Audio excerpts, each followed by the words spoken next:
Hey everybody, it's the Birdman. I want to be talking about the origins of the Kamikazes in brief.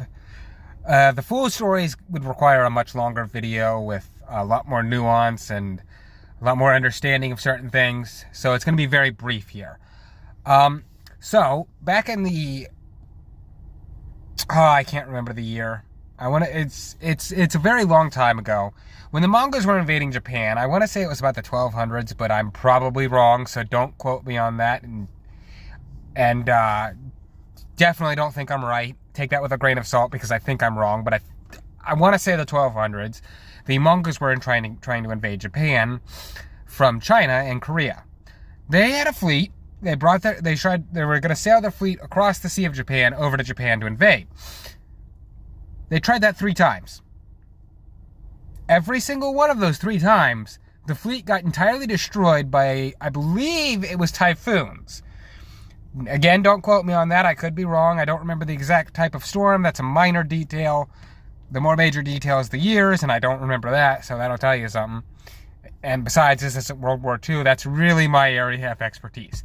Anyways, the Mongol fleet they have 3 different fleets, by the way. It's not the same fleet getting destroyed 3 times. It is 3 different fleets that are destroyed 3 different times by 3 different storms, 3 different typhoons.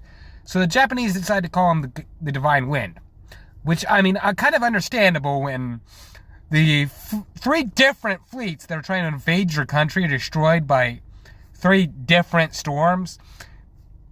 You could be forgiven for thinking that's the gods, especially back in those times. Now, how did it get modified to being, hey, we should drive our planes or other various things into enemy ships or military targets to exchange life for a military goal that really didn't prevent losing the war? Meiji Restoration and the warping of Bushido. Because something you need to understand, for a long, long time before the Meiji Restoration and the warping of Bushido that came with it, suicide was seen as weird and something that only the samurai did.